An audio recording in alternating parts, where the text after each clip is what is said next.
Episódio número 15, gente. Estamos aqui hoje com o José Valim. Ele é o criador da linguagem Elixir e fundador da plataforma Tech e é árduo incentivador de projetos de código aberto. Atualmente ele reside com a família na Polônia e é o Chief Adoption Officer da Dashbit. José Valim, é um prazer absurdamente enorme ter você aqui com a gente hoje e compartilhar o teu conhecimento, a tua história com os nossos ouvintes aqui dos programadores. E, José, uma pergunta que eu sempre faço no começo da conversa aqui é como é que foi o teu começo? Como é que você viu que programação e computação era algo que te interessava? Legal, obrigado por me receber. O meu começo, digamos assim, o meu começo de para valer mesmo foi na faculdade. Eu cursei engenharia de automação e controle na PoliUSP, mas quando eu cursei era na época que quando você entrava como engenheiro, você escolhia depois.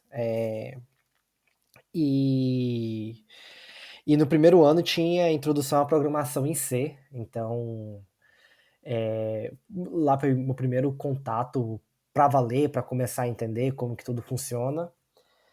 E eu gostei bastante, foi uma das minhas matérias preferidas. E aí no final no final do primeiro semestre eu tinha montado uma banda com os meus amigos da universidade. Aí eu resolvi fazer um site para a banda. Na época era um site em Flash com ActionScript 2 mas foi a primeira vez que, digamos assim, eu programei por vontade própria, né? Não era dever de casa, não era por causa de escola, foi eu aprendi e comecei a resolver as coisas porque eu estava interessado mesmo em trabalhar em uma ideia minha. E aí, daí foi. Bom, aí na universidade é normal ter outras matérias, né? Tive computação numérica, acho que eu fiz a introdução a Java também. Mas a maior parte, o resto do conhecimento, até porque meu curso era automação e controle, não tinha muito foco em programação. O resto foi por conta própria. Aí acabei aprendendo depois PHP, aprendi a trabalhar com banco de dados. Aí depois pulei pro Ruby e eventualmente acabei no Elixir.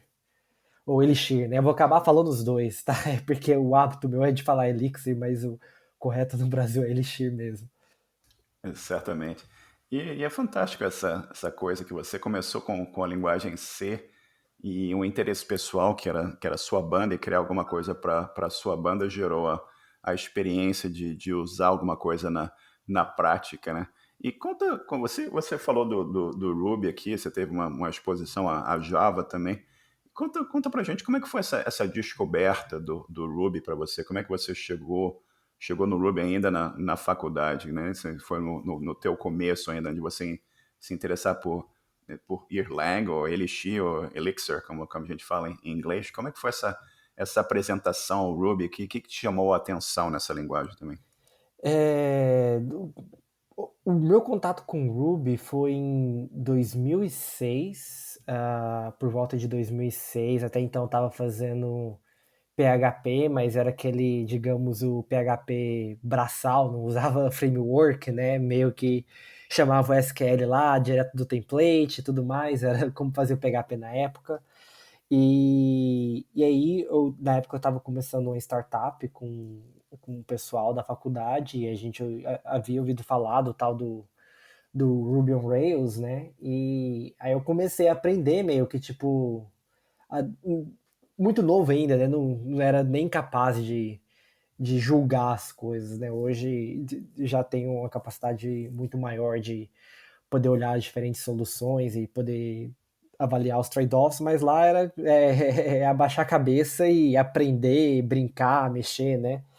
E acabei e fiz isso enquanto a gente estava trabalhando na startup e trabalhando com tinha algumas ideias diferentes, então eu explorei bastante, comecei a utilizar e e foi nessa, e ao mesmo tempo o Ruby ele estava meio que crescendo no Brasil, tinha algumas pessoas como o Fábio Akita, que estava divulgando bastante, falando de Ruby, falando de Rails, começou a crescer uma comunidade, né, em volta dessas tecnologias, E aí eu comecei a participar da comunidade também, né? Eu comecei a contribuir e minha carreira começou a se formar a partir de então.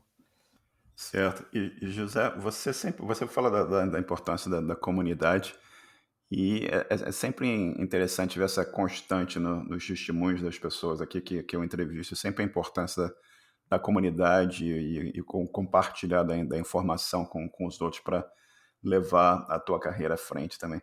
E José, você foi para o mestrado na Itália, né? Conta um pouco para a gente como é que foi essa tua passagem da fase universitária. Você falou que você estava começando uma startup com os amigos, assumo que tenha sido no Brasil.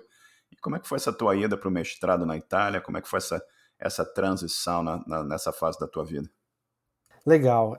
Bom, quando eu entrei na Poli, algo que eles falavam, né, ao menos, isso já faz 15, 16 anos, mas falavam bem no começo, era o programa de diploma duplo, né, que você, em vez de fazer uma graduação de 5 anos, você fazia uma graduação que era 4 mais 2, né, você fazia uma graduação que era 4 anos no Brasil, e aí você ia para o exterior, e aí você fazia 2 anos de estudo lá, e aí tinha duas opções, você fazia graduação fora também, ou você fazia o mestrado fora, só que o mestrado na Europa não é equivalente ao mestrado brasileiro. Tem esse parênteses, né?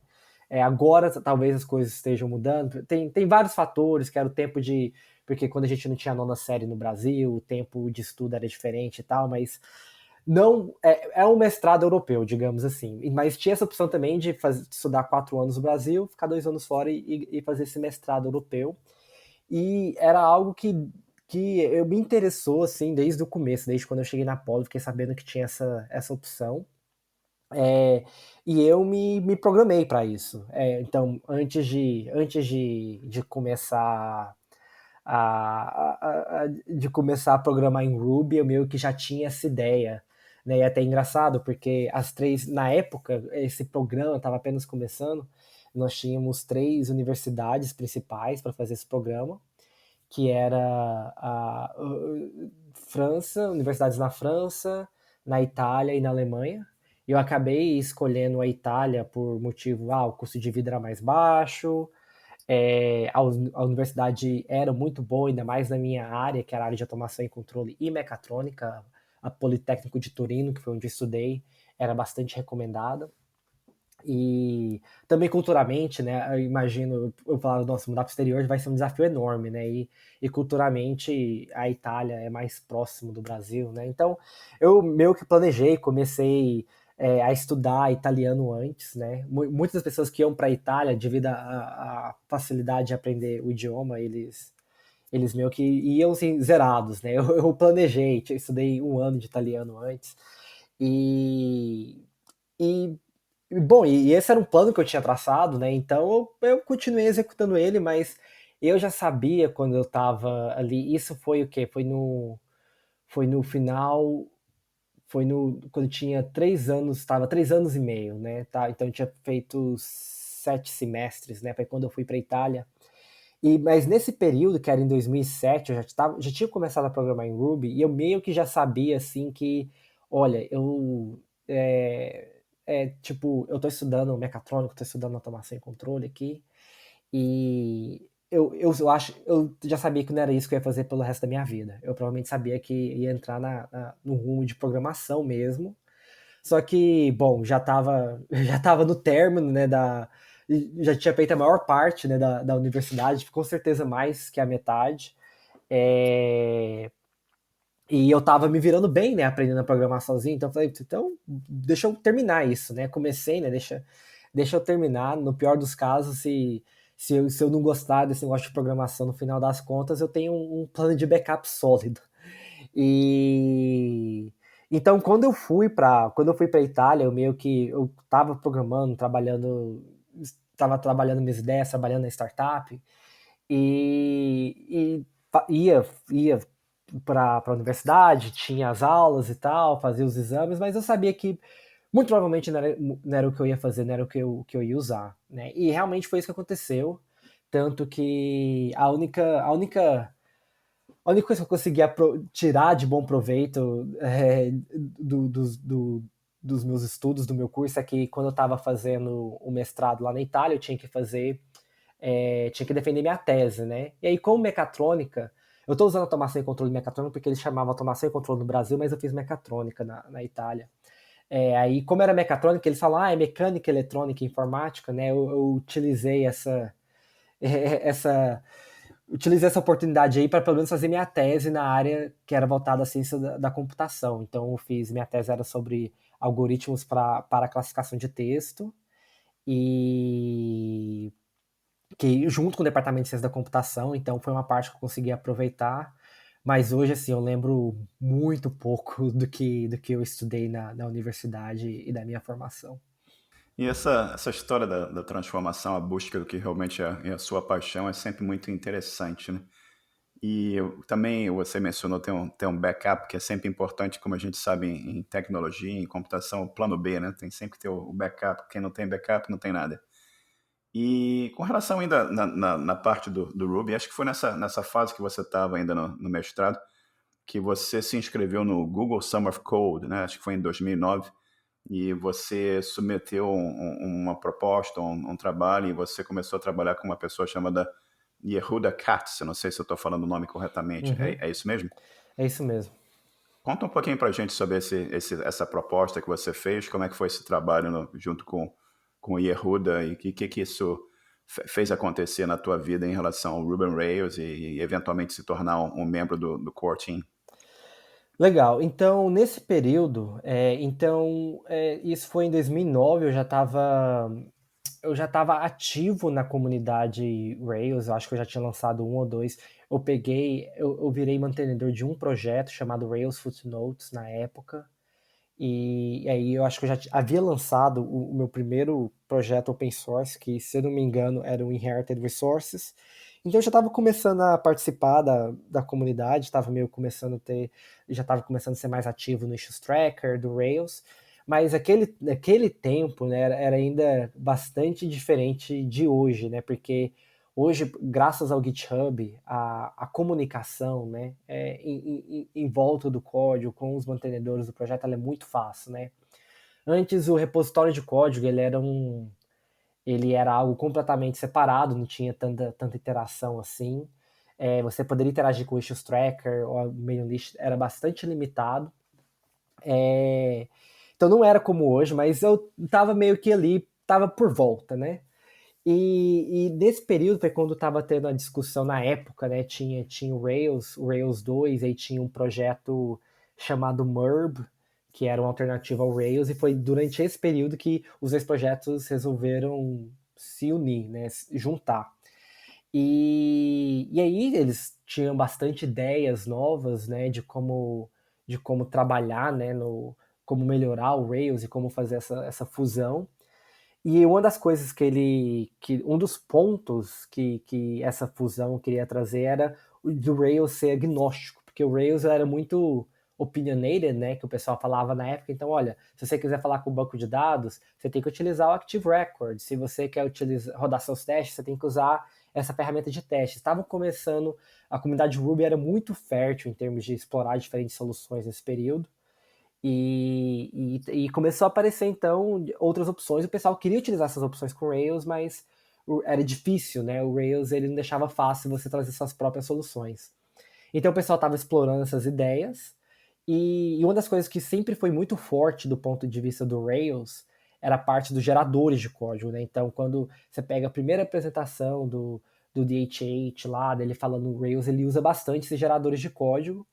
E eu nunca tinha percebido uma discussão de como eles iam resolver o problema dos geradores de código. Então a minha proposta foi basicamente falar, olha, a próxima versão do Rails, ela está propondo ser agnóstica, mas a ferramenta vai realmente ser agnóstica se eu não posso utilizar os geradores de código com as ferramentas que eu quiser. Então essa foi a proposta que eu fiz. E aí ela foi aceita, né, para eu trabalhar durante o verão no Google Summer of Code com, com Rails. E esse foi bom porque o meu mentor, né, ele foi o Yehuda Katz, e ele já era parte do Core Rails, então meio que abriu essa porta para mim, né? Então, igual eu falei, antes era difícil a gente ter essas portas ter essas possibilidades, essas opções. Hoje é muito mais fácil graças ao GitHub. E então eu meio que entrei, né? Então eu fiz o contato com o Yehuda, fomos grandes amigos durante esse período de tempo que trabalhamos juntos. E aí fiz contato com o resto do time do Rails, e aí eu terminei o projeto mais cedo, a gente tinha 3 meses, eu acabei terminando em 2 meses. Utilizei o resto do tempo para trabalhar em outras ideias que o próprio time do Rails tinha para fazer minhas próprias sugestões. E aí, depois de algum tempo, eu acabei recebendo um convite para me juntar, graças a todo esse trabalho, para me juntar ao Core do Rails. Nesse período, a startup que eu estava, ela não deu certo, então eu já tinha começado a plataforma Tech, que era uma consultoria, e estava terminando meu mestrado. E aí foi quando tudo isso aconteceu. E a plataforma Tech, ela nasceu como uma consultoria de Rails? Foi assim que começou a plataforma Tech? Conta um pouquinho pra gente como é que foi esse começo que você mencionou, a startup que você iniciou no Brasil, mas para que os nossos ouvintes aqui que não conhecem, nunca ouviram falar da plataforma Tech, conta um pouquinho como é que foi esse começo, essa transição, e falar assim, pô, vou criar uma startups aqui, eu vou juntar umas pessoas que eu conheço e vou levar essa coisa à frente aqui como uma consultoria. Como é que foi isso? Então, a startup não deu certo, e aí, como a gente, igual eu falei, a gente começou a utilizar Ruby, a gente começou a participar da comunidade. No final desse período, a gente já tinha uma participação, já tinha nome da comunidade, a gente já havia palestrado em eventos e tal. E então, como a startup não deu certo, a gente não fez nenhum dinheiro, né? Só gastou, né? A gente falou, olha, agora a gente tem que fazer algo que vai dar grana, né? Porque a gente passou um tempão nessa ideia que não deu certo. Então, parte de nós que estávamos nessa startup, a gente resolveu abrir a plataforma Tech exatamente para utilizar esse conhecimento, esse nome que a gente começou a construir na comunidade, para finalmente fazer uma grana, né? Então, começou com problemas. A gente tentou resolver um problema bem simples, né? Que é a gente precisa de dinheiro. e, e foi assim que começou mesmo. Foi realmente focado em Ruby, focado em Rails. É, e e começamos a fechar nossos primeiros projetos e tal, baseado, como disse, nessa influência que a gente já tinha na comunidade, e fomos crescendo pouco a pouco. E como é que vocês chegaram no Erlang e como é que você chegou assim, olha, eu tô começando a olhar sistemas distribuídos e como é que você chegou no Erlang? Como é que você chegou assim e pensou, olha, tem problemas aqui que eu não estou conseguindo resolver com isso, então eu preciso tentar um caminho diferente até para expandir os horizontes também. E como é que foi essa epiphany, né, que a gente chama ou epifania, Uhum. né, em português? E como é que vocês falaram assim, está na hora de tomar um caminho diferente aqui, tentar uma coisa diferente com o Erlang, e começou a ter as primeiras ideias sobre a criação do Elixir? Então, começou mesmo com. Foi exatamente o que você falou. Eu tinha um problema que estava difícil de resolver, então eu já era parte do time do Rails.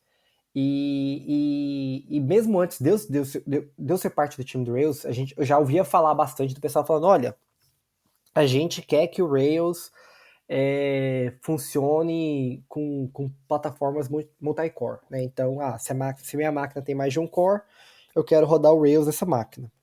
E então a discussão na época era bastante se o Rails era thread safe. Então, o que significa? Então, se uma máquina tem vários cores em uma linguagem de programação como o Ruby, o jeito de você utilizar é, todos os cores disponíveis é através de threads. Então, se você começa várias threads, você pode utilizar todos os cores disponíveis. Então, a discussão que tinha no começo, e hoje eu falo que para mim o thread safe é uma palavra muito engraçada, né? Porque então a discussão era: o Rails é thread safe? Por quê? Eles queriam saber, olha, eu posso pegar minha aplicação Rails, eu posso rodar ela em múltiplos cores, certo? Utilizando threads, e, e vai dar tudo certo? E tipo, nada vai dar errado, nada vai explodir, né? E para mim, eu falo que a palavra thread safe é engraçada porque é exatamente isso, porque thread safe ele está se preocupando apenas com a garantia mais baixa que a gente precisa dar em um software, que é, olha, o software ele vai funcionar, ele não vai explodir, certo? E é engraçado porque foi quando o Rails ele virou thread safe, o que o pessoal fez foi que eles colocaram um lock por volta do request todo do Rails, por volta de todo o ciclo de requisição. Isso foi em 2007, 2008. Né? Então, fala assim, olha o Rails, você quer utilizar o Rails com múltiplos threads? Tudo bem, a gente colocou um lock, né? Então, toda vez que você tiver requisição, apenas um core vai poder servir aquele request, certo? E aí tudo bem, vai dar tudo certo, nada vai dar errado, mas ele derrota o ponto completamente de você querer utilizar todos os cores, de você querer utilizar threads em primeiro lugar, né? Então, tipo, nada vai dar errado, mas também, tipo, não tem muito dando certo, digamos assim, né? Você não tá realmente tendo aquele benefício do multi-core. Então, com o tempo, obviamente, esse foi o passo inicial, com o tempo, o time do Rails tentou melhorar isso, né? Ainda mais como linguagens, implementações do Ruby, como o JRuby, fez um push bem forte para ter uma solução que para tirar esse lock, para ele realmente poder utilizar todas as threads no Java e tudo, na máquina virtual do Java e tudo mais. Então começou a ter melhoria e era um trabalho que era muito difícil, era muito complicado de entender onde que estavam os problemas, por que na hora que a gente tirava o lock algumas coisas davam errado. Então às vezes a gente recebia bug reports que eram assim, olha, eu tô rodando o Rails em produção, sem threads, e aí na hora que tem um pico na minha aplicação, a gente faz o deployment de uma máquina nova, e quando aquela máquina nova ela tá levantando, a gente tem um monte de exceção.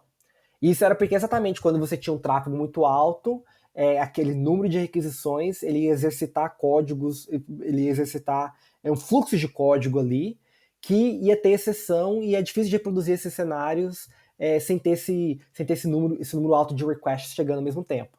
E aí debugar isso, entender, corrigir era algo bastante complicado.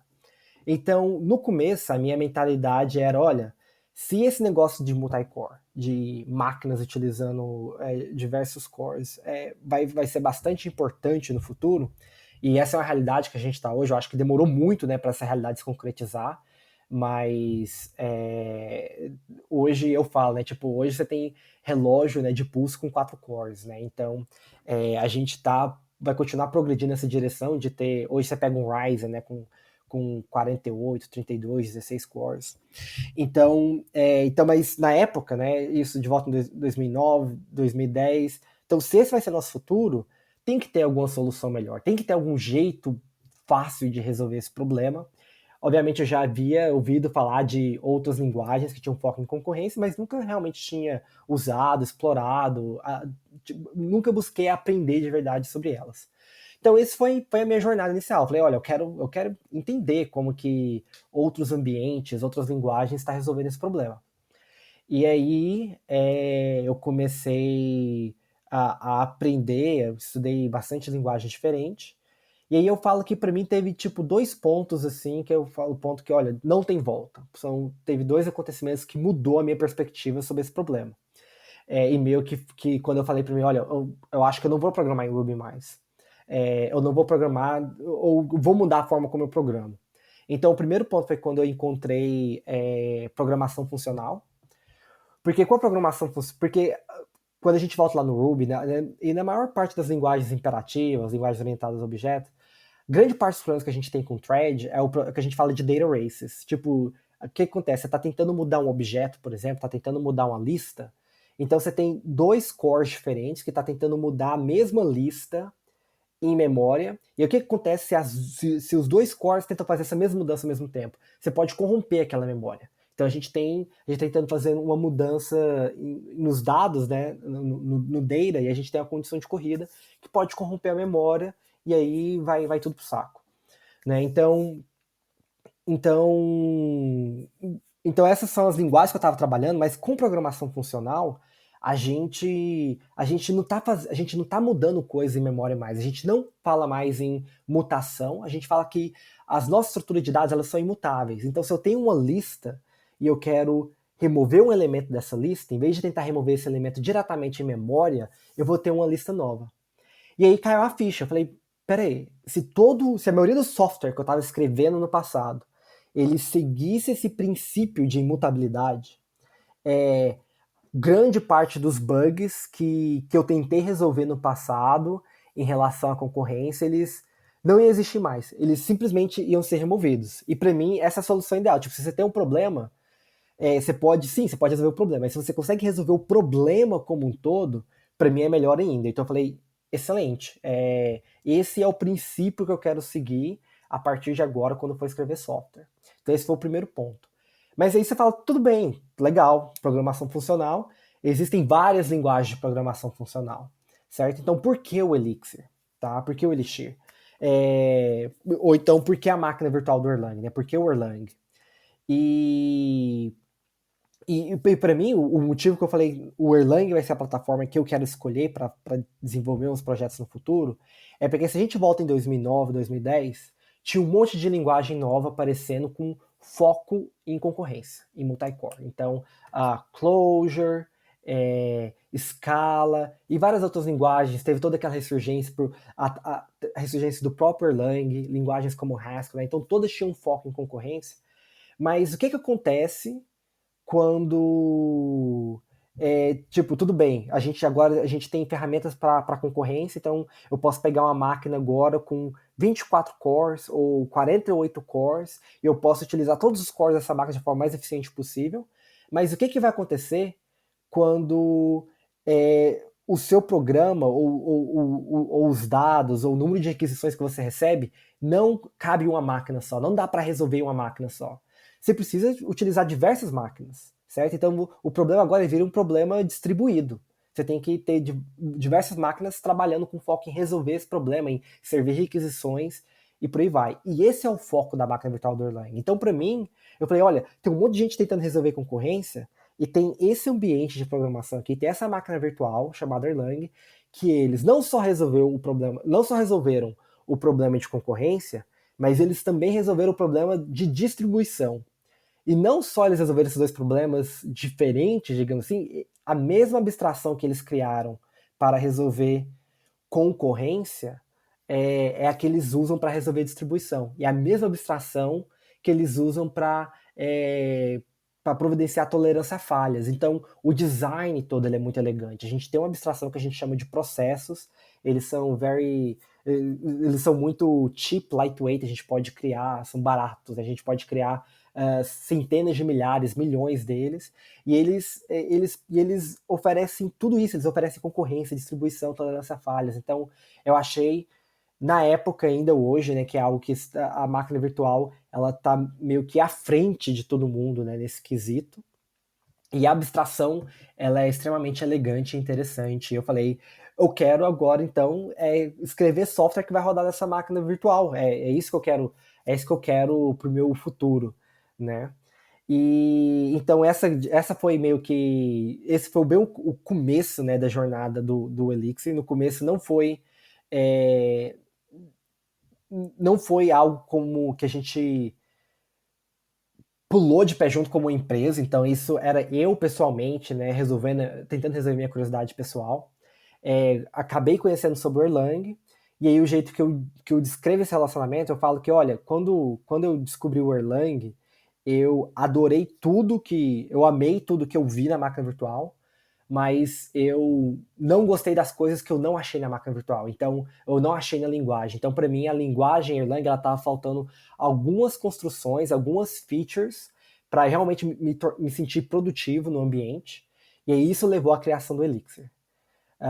E aí eu trabalhei no Elixir, isso foi no começo de 2011, então é legal que em janeiro do ano que vem vai ser 10 anos desde o meu primeiro commit no Elixir. Só que o Elixir nesse começo ele não era o Elixir que a gente tinha hoje. Acho que o Elixir. Então eu não diria que o Elixir vai ter 10 anos. Eu acho que ainda a gente vai precisar de mais uns 15, 16 meses para a gente realmente poder celebrar essa marca. Mas foi quando tudo começou, quando eu tive a ideia inicial. E aí, durante um ano, mais ou menos, eu brinquei com um protótipo, ideias diferentes.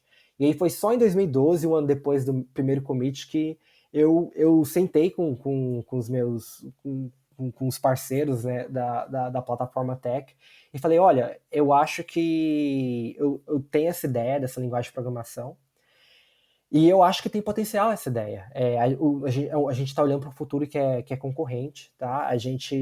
Hoje a gente utiliza o Ruby, que é uma linguagem de programação que ela foca na agilidade, ela foca né, na produtividade. E na época eu falei, e eu acho que, olha, se a gente tem um futuro concorrente, e tipo, imagina que daqui 2 anos as máquinas têm 16, 32 cores, é o que está todo mundo utilizando.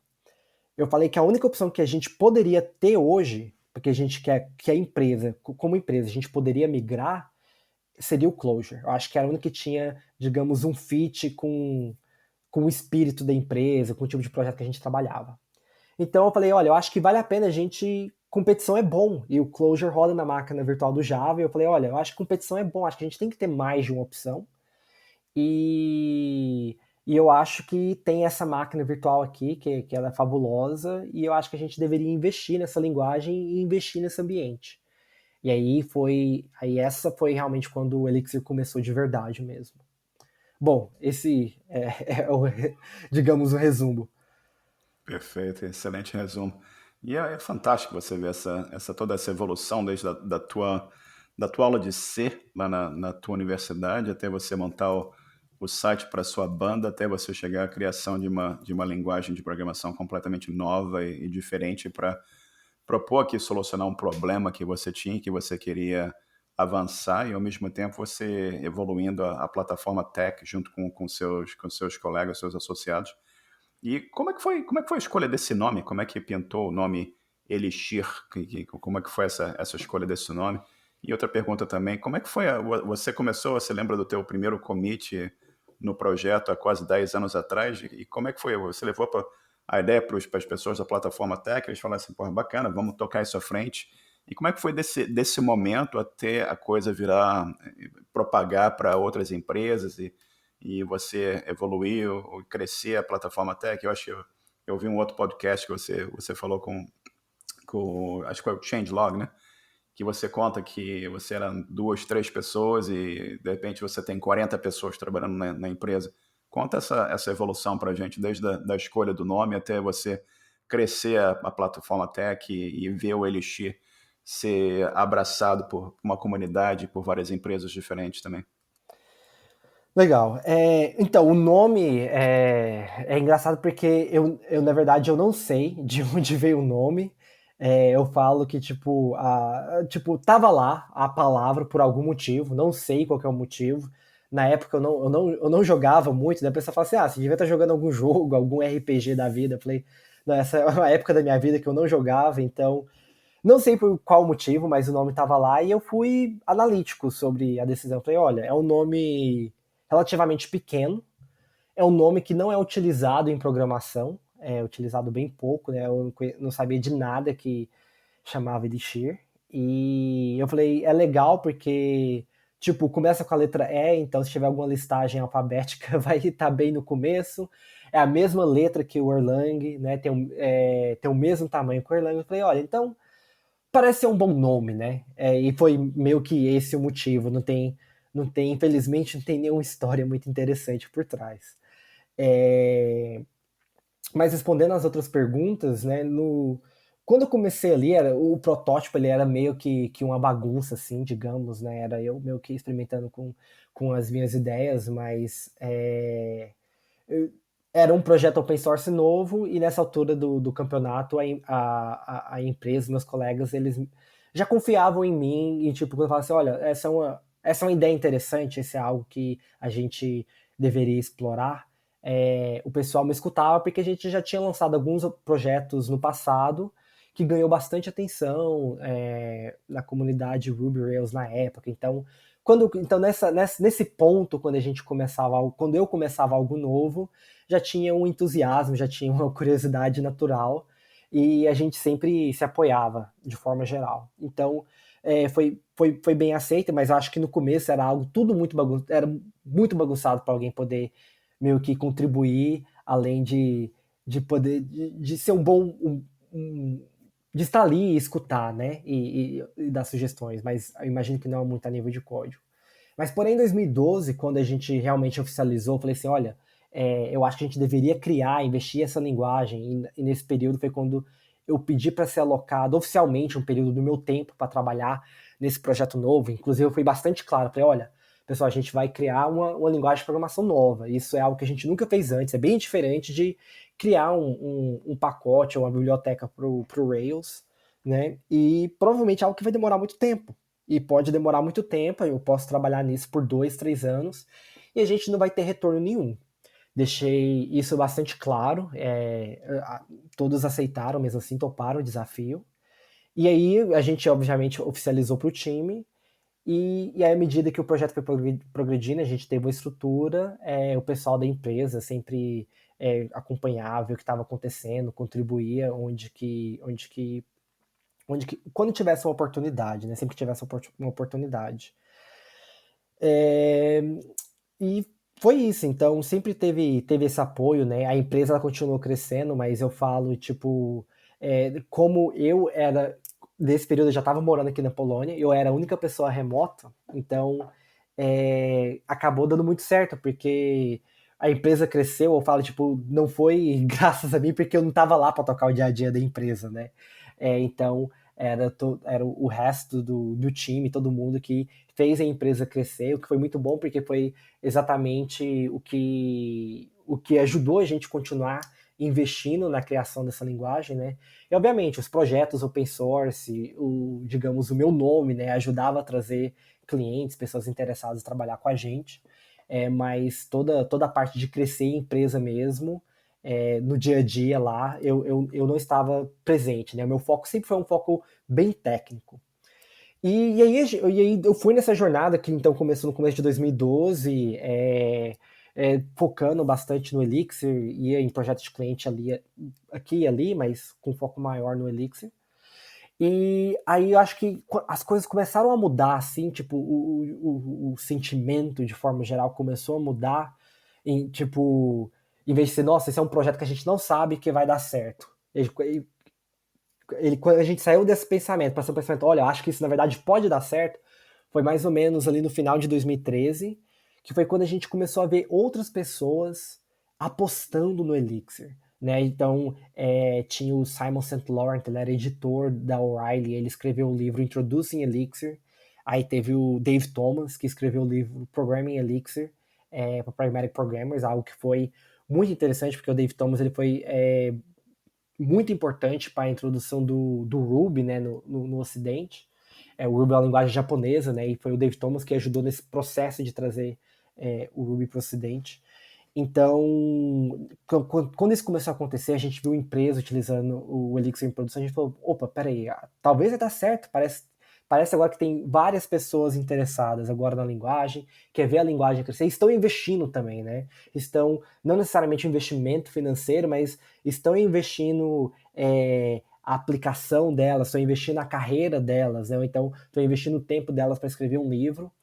E aí, a partir daí, começou meio que digamos, um crescimento acelerado.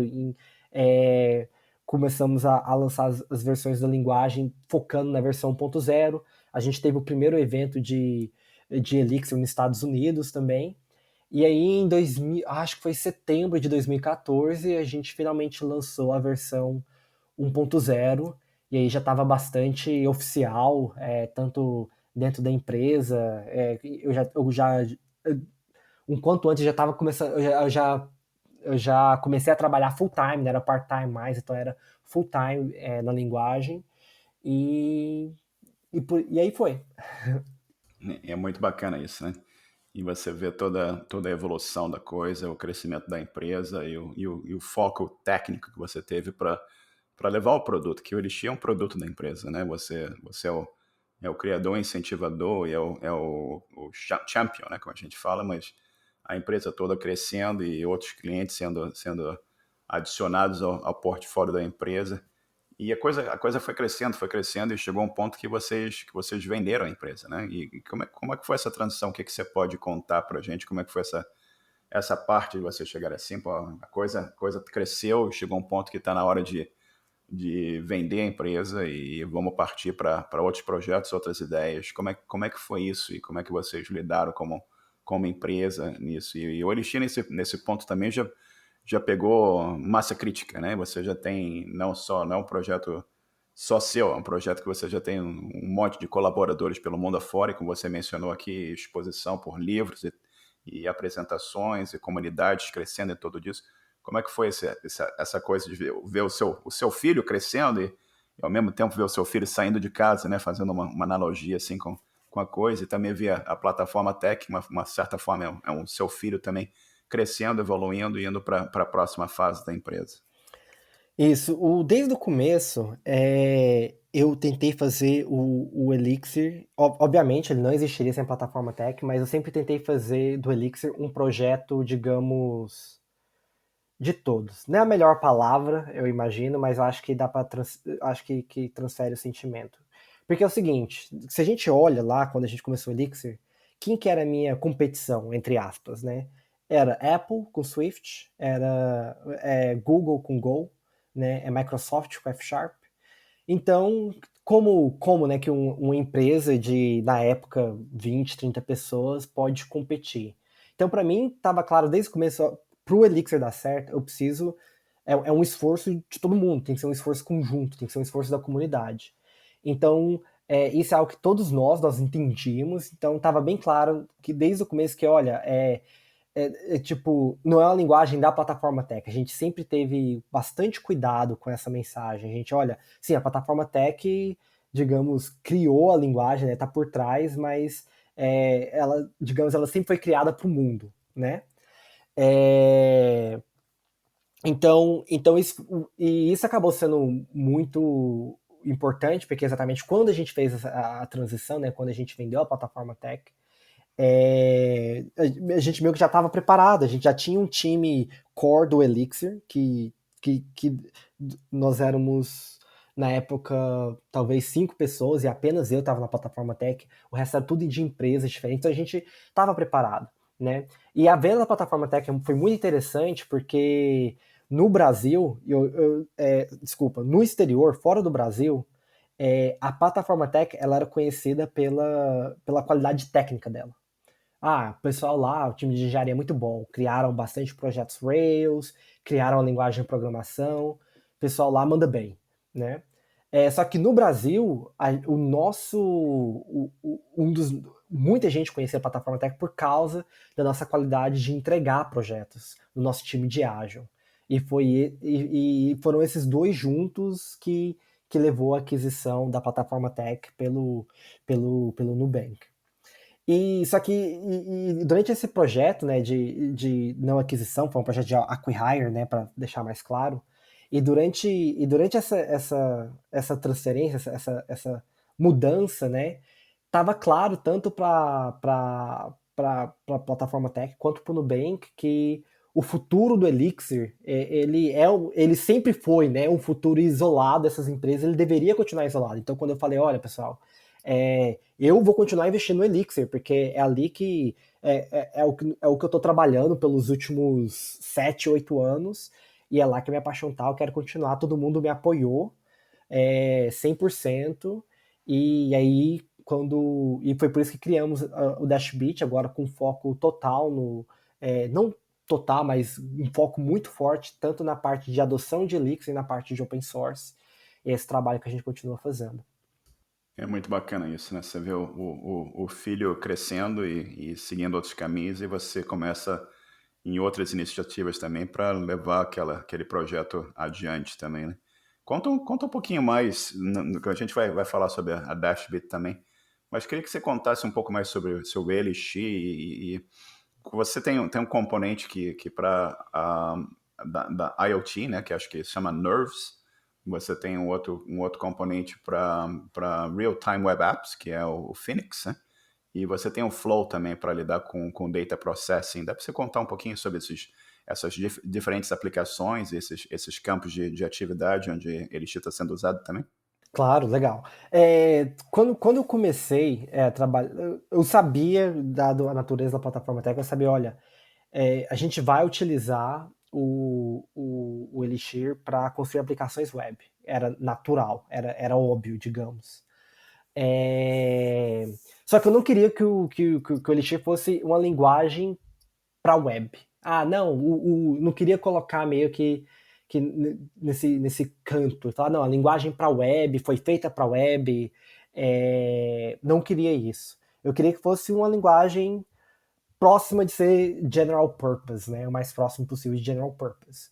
E eu queria que fosse uma linguagem que a gente conseguisse utilizar em indústrias diferentes para resolver problemas completamente diferentes.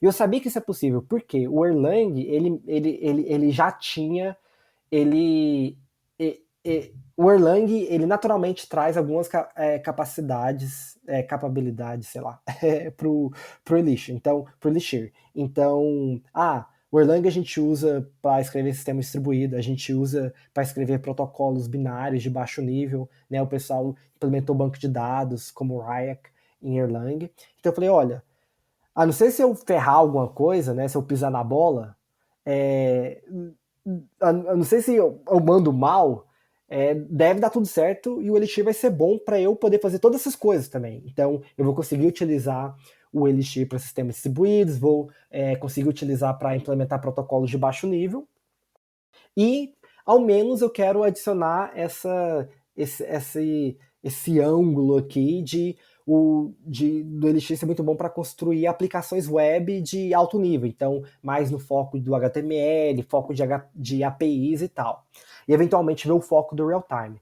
Então, mas tá, então essa é a história, né? Mas focando, né? Então, no começo, já, tipo, na partida, já sabia, olha, sistemas distribuídos, protocolo de baixo nível, com o Elixir deve simplesmente funcionar, deve ser ótimo, porque a gente está construindo uma plataforma, a gente está rodando em cima de um ambiente que há 3 décadas faz isso, então deveria simplesmente funcionar. E aí eu sabia que ele eventualmente ia ser utilizado para web, e realmente, antes do Elixir 1.0 sair, a gente já começou a falar do Phoenix.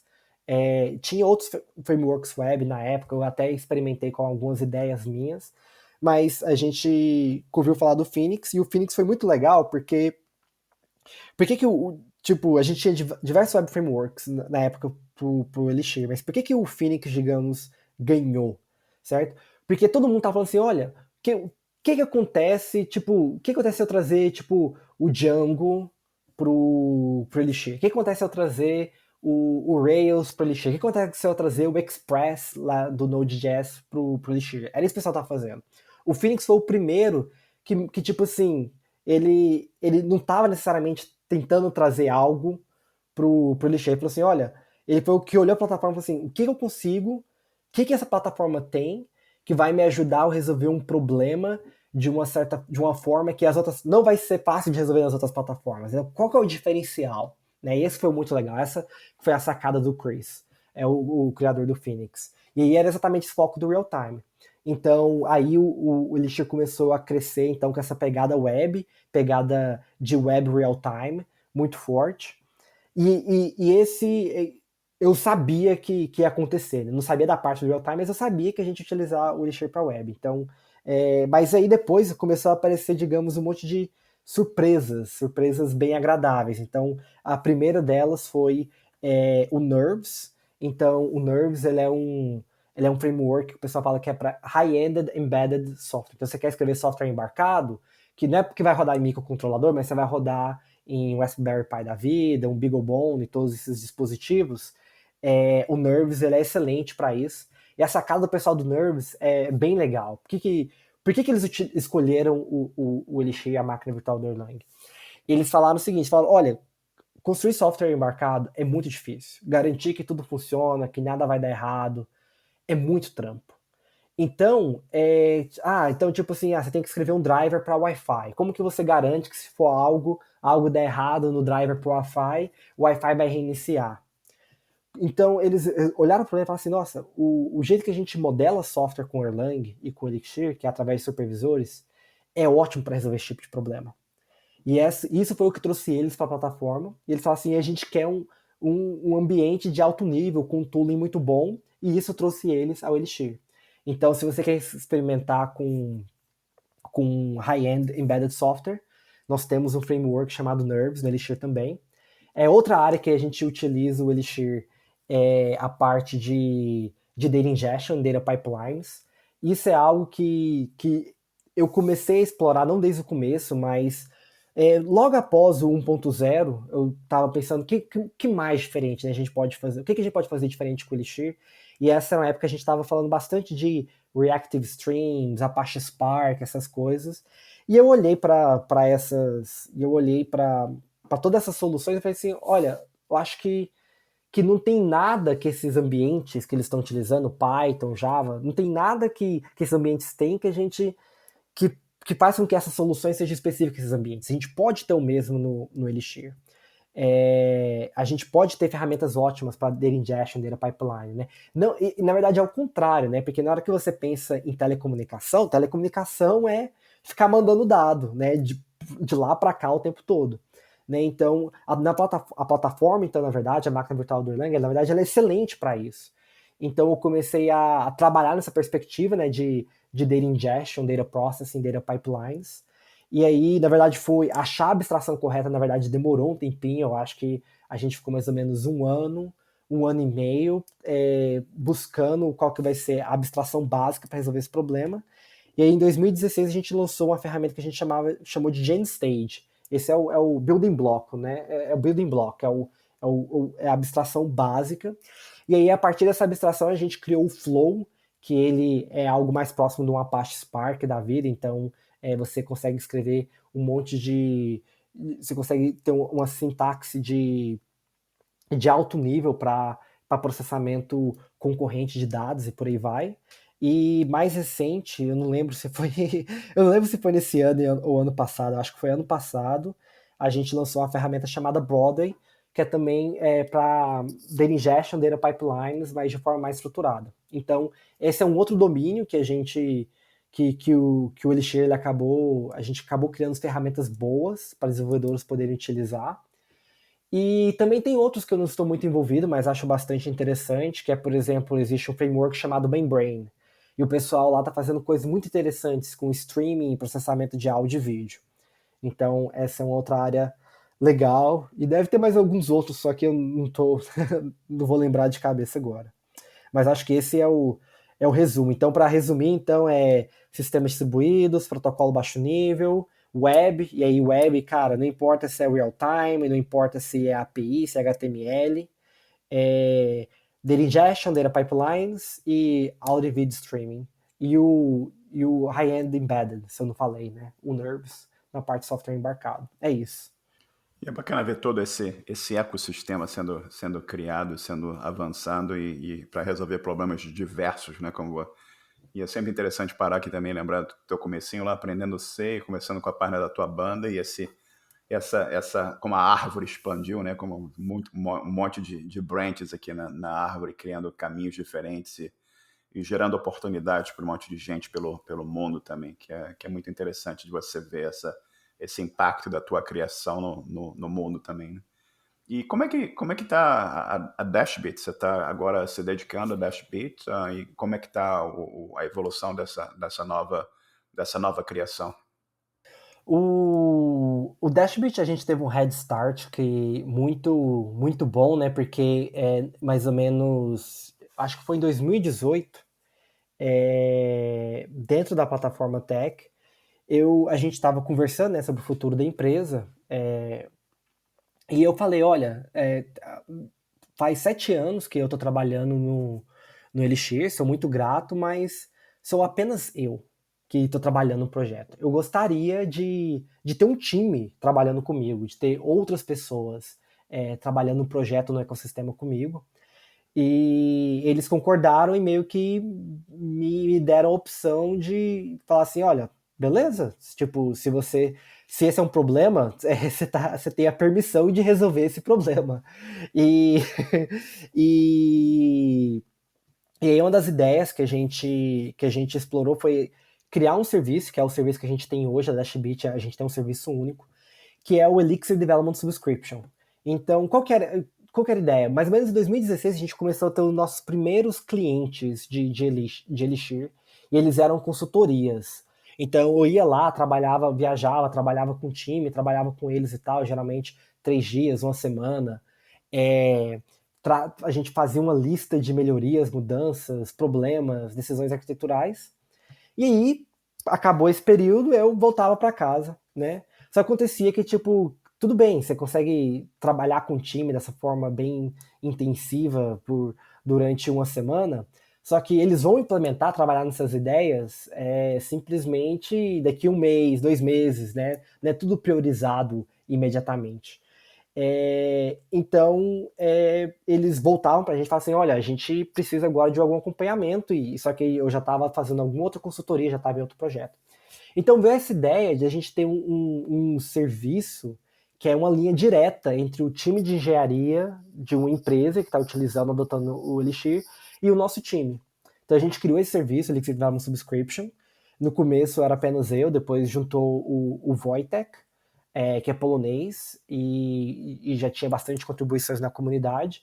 Depois juntou o Marlos, e hoje nós somos 4. Tem o Fios, o Marlos e os Fios são brasileiros, então eles já eram bem ativos na comunidade de Elixir no Brasil.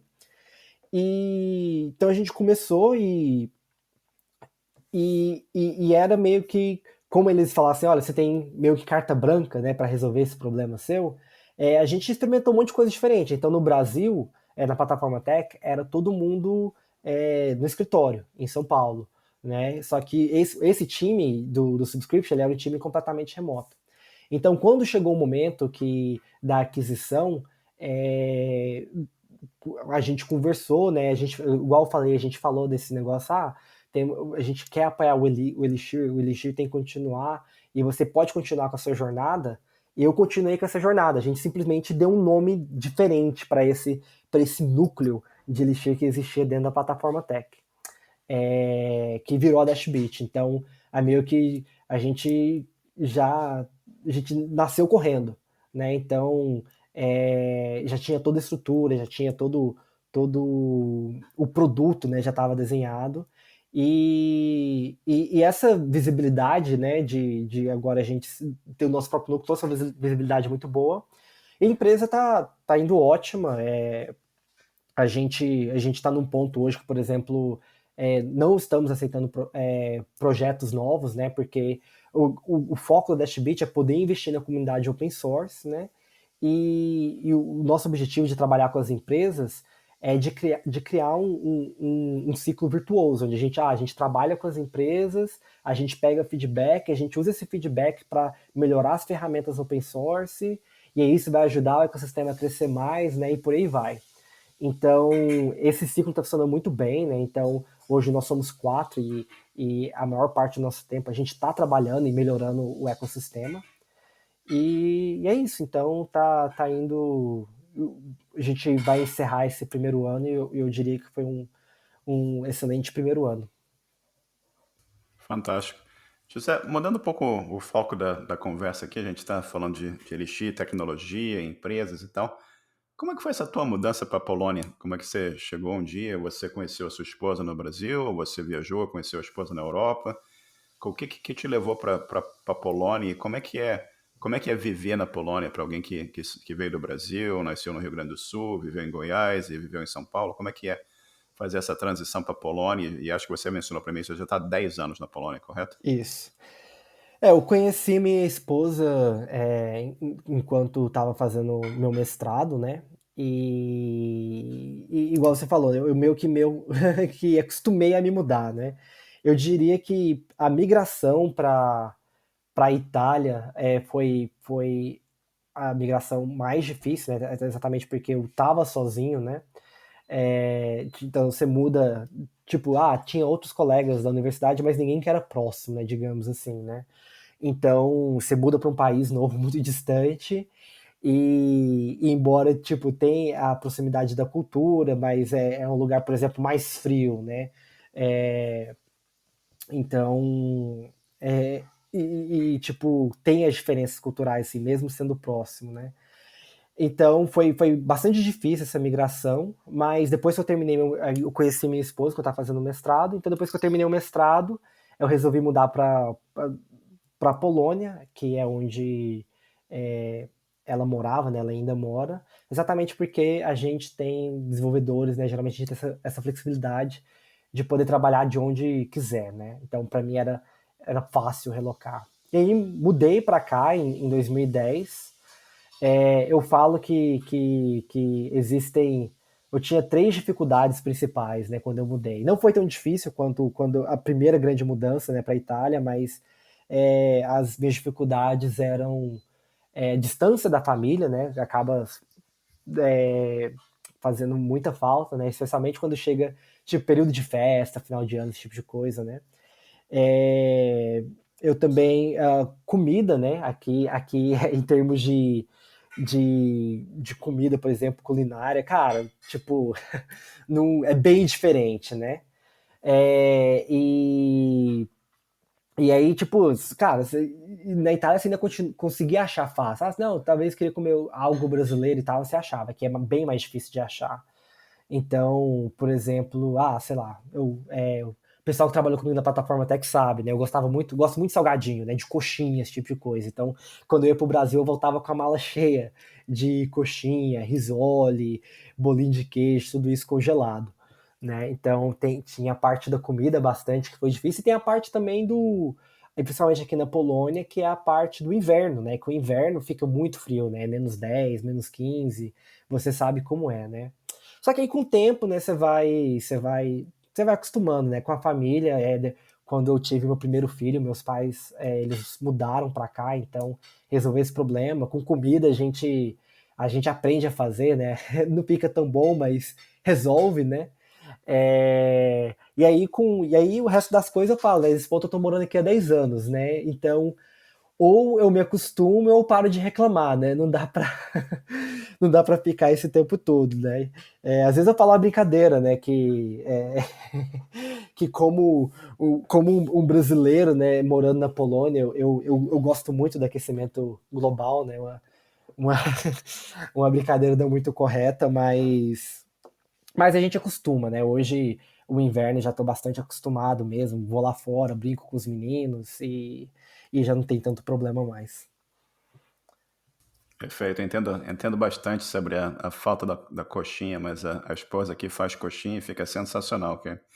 E com relação ao inverno, aqui já são 24 anos de Canadá quase, então também entendo perfeitamente o que você está falando, mas como você falou, a gente se acostuma, a gente para de reclamar. Tem várias coisas boas e certamente a saudade da família, dos amigos é sempre um complicador nessa que a gente, essa transição que tanto eu como você fizemos de mudar de país, né? José, em termos de planos para o futuro, o que que você pensa em fazer? Você está aí com a Dash Beat, e quais são os teus planos assim que você pode compartilhar para a gente para os próximos 5 anos, 10 anos? Que tipo de plano, objetivos você tem? Bom, de forma geral, o meu plano é continuar contribuindo para o ecossistema do Elixir, continuar crescendo a comunidade. O meu objetivo eu sempre tenho esse interesse eu quero expandir a comunidade. Eu vejo que parte do meu papel é tentar, a grande responsabilidade minha é continuar fazendo com que a linguagem, a comunidade, ela esteja aberta a participar, a entrar em novos domínios, resolver problemas diferentes e atuar em indústrias diferentes. Então essa eu vejo que é a minha responsabilidade principal. É, e às vezes de forma direta e às vezes de forma indireta. Então a gente viu exemplos, né? Então quando a gente falou do GenStage, Flow e Broadway para Data Ingestion, Data Processing, isso foi um trabalho direto que eu fiz junto com o time. E só que outros exemplos, igual Audio Video Streaming, Nerves, a minha participação é bem direta, né? Às vezes sim, às vezes ele fala, olha, a gente está tendo essa dificuldade, eu converso com eles, tento entender, se tiver que melhorar o Elixir, eu ajudo eles a trazer essas mudanças, mas é uma participação bem direta, e esse que é o meu foco. Hoje nós somos um time de 4 pessoas, e embora a gente tenha um direcionamento da empresa, assim. Então, por exemplo, a gente começou a trabalhar com o Brother, a gente ainda tem uma jornada que a gente quer terminar para o Brother, para a gente falar assim, olha, terminamos a nossa jornada, lançamos a versão 1.0 e agora podemos ir para a próxima. A gente tem um direcionamento a um nível de empresa, digamos assim, mas também grande parte do tempo, nós quatro, o objetivo que nós temos uma autonomia muito grande, falar assim, olha, se eles chegam e falam para mim, olha, eu gostaria de trabalhar nesse problema, porque eu acho que vai resolver isso, isso e isso, e vai ser importante para a comunidade, é, manda bala. Vamos tocar e vamos focar nisso. Então, esse é o nosso direcionamento de forma geral, né? Por enquanto não tem nada concreto além de vamos continuar trabalhando nas coisas que nós começamos nesse primeiro ano. Mas à medida que a gente vai experimentando, talvez a gente consiga achar coisas legais, iniciativas legais que vamos poder anunciar ao longo do ano que vem. E José, a gente contou aqui, a gente falou que está conversando há pouco mais de uma hora aqui, falando sobre o teu começo, a tua banda, a tua página da banda, e você cria uma linguagem, cria uma empresa e aquela empresa é adquirida por outra empresa e você já está tocando o projeto em outra empresa e continuando com a evolução do ecossistema e evoluindo a comunidade e isso gerando empregos e oportunidades para milhares de pessoas pelo mundo. E eu olho aqui para o nosso grupo dos programadores, você tem pessoas iniciantes que ainda estão tentando entender o que é um Hello World. E o que você teria em termos de sugestão para essas pessoas que estão começando agora e estão assim meio, puxa, esse negócio é enorme e como que eu faço? Por onde é que eu começo? Que orientação você daria para eles, porque os que estão começando e estão tentando tentar assim, esse negócio é para mim, não é para mim? O que você falaria para eles? Ótima pergunta. Eu acho que essa é uma pergunta interessante porque eu poderia falar, por exemplo, eu poderia utilizar a minha experiência e falar, olha, vocês podem fazer como eu fiz. Só que eu sei que, tipo, não vai necessariamente dar certo para todo mundo. Eu sou uma pessoa, eu falo que eu sou uma pessoa que aprende de forma impaciente, né? Por exemplo, se eu pego um livro de programação, geralmente, depois de ler 20 páginas, eu tô na frente do computador, porque eu não, tipo, já meio que pulando das páginas do livro, vendo, tentando as coisas, porque esse é o meu jeito de aprender. Eu sei que outras pessoas não são tão bagunçadas, desorganizadas como eu e gostam de aprender de forma estruturada. Gosto de realmente, vou seguir o livro e construir os conceitos antes de realmente pular com os dois pés juntos, né? Então, o que eu gostaria de falar é que independente, tipo, é exatamente isso. Todos nós temos uma forma de aprender e é importante a gente se conscientizar dessa forma, né, que a gente que aprende e é natural, tem coisa que às vezes tem pessoas que, por exemplo, nossa, eu comecei a aprender o Elixir e, cara, tudo meio que fez sentido imediatamente, né? Todos os pedaços caíram certinho e foi fantástico, mas tem pessoas que falam, que chegam para mim e realmente falaram assim, cara, foi muito difícil aprender Elixir no começo e foi na minha terceira tentativa lendo esse livro diferente que eu não havia tentado antes, que quando eu comecei a fazer, quando eu comecei a ler, deu tudo certo, ele explicou exatamente do jeito que fazia sentido para mim e hoje eu amo a linguagem. E também outras pessoas que vão fazer isso, eu vou falar assim, cara, essa linguagem não é para mim, tô de buenas, vou fazer outra coisa, né? Mas eu acho que a mensagem principal é essa, de valorizar o seu próprio modo e seu tempo de aprender as coisas e tem coisa que faz sentido imediatamente, tem coisa que não faz, e é isso, né? Às vezes é importante dar tempo ao tempo, voltar, tentar as coisas de um jeito diferente, e é algo que, felizmente, na comunidade a gente está num ponto muito bom, porque na hora que você vai no site, por exemplo, e clica lá nos learning resources, né, nos recursos que a gente tem para aprender a linguagem, a gente tem muitas opções, né? A gente tem livros, tem screencasts, tem cursos. Então isso é muito bom porque eu acho que ajuda a trazer essa pluralidade aí de diferentes modos de aprender e diferentes personalidades, diferentes pessoas, que eu acho que é muito interessante. Correto, excelente sugestão. E, José, você mencionou o livro do Dave Thomas de Elixir e outras coisas também. Você tem outras dicas de livro, não necessariamente sobre programação apenas, mas você tem dicas de livro, música ou filme que você quer compartilhar aqui com nossos ouvintes? In- Infelizmente, eu faz um bom tempo que eu tô fora dessa área digamos, de livros e filmes. É algo que eu sempre falo assim, nossa, eu quero eventualmente voltar a ler mais, né, ler coisas fora de programação. Geralmente quando eu estou lendo alguma coisa, é algo sobre programação, né? Mas se for para dar uma dica, eu gosto bastante de música, eu estou programando com música o tempo todo. É o que me ajuda a focar, né? E tem uma banda que eu gosto muito, que é chamada. Não sei o jeito de pronunciar, porque ela é uma banda islandesa chamada Shigurus. Gosto bastante, é bastante diferente. Eu também sou meio que do estilo antigo, gosto de. Meu pai me ensinou que você escuta o CD inteiro, né? Você não escuta de música em música, né? Você põe um CD o disco na época, né? E escuta do começo ao fim. E é bem interessante porque cada disco deles é completamente diferente um do outro, assim, realmente bem diferente. Então tem um, por exemplo, que eu posso colocar para eu colocava quando os meus filhos eram mais novos, colocava tinha um disco que eu colocava, usava para colocar os meus filhos para dormir, mas tem outro que é bem pesado e não dá para você fazer isso, por exemplo. Então, de dica assim, fora da área de programação, essa seria uma banda que eu gosto bastante e recomendaria. Ah, obrigado. E se você puder, me manda o link que eu coloco nas notas do episódio aqui. E, José, eu vou colocar o teu site, o teu Twitter também na nota do episódio e o site da Dashbeat. Você tem algum outro tipo de informação ou rede social, alguma outra coisa que você gostaria de divulgar aqui para os nossos ouvintes?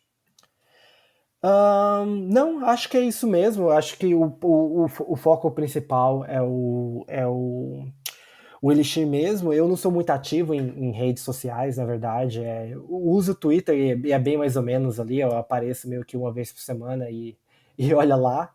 E é isso. Espero que vocês, que o pessoal, então, entrem no site do Elixir, comece a participar da comunidade, ser ativo na comunidade. Espero que todo mundo curta, aprendam bastante e se sintam felizes e produtivos. Ô, José, eu queria te agradecer aqui, cara. A gente conversou aqui por 1 hora e 12 minutos. E eu sei que já são na Polônia, acho que já são 7h20 da noite quase. E eu agradeço enormemente aqui o teu tempo, a tua participação e você compartilhar toda a tua história aqui com nossos ouvintes, que eu tenho certeza vai ser inspiradora para muitos aqui. Agradeço muito e espero manter o contato aqui. Um forte abraço para você e todos aí. Legal, muito obrigado pela oportunidade e um bom dia aí para todos. Obrigado. Chegamos ao final de mais um episódio. Agradeço a todos a atenção e o nosso site é osprogramadores.com. Participem e até o próximo episódio. Um bom dia para todos.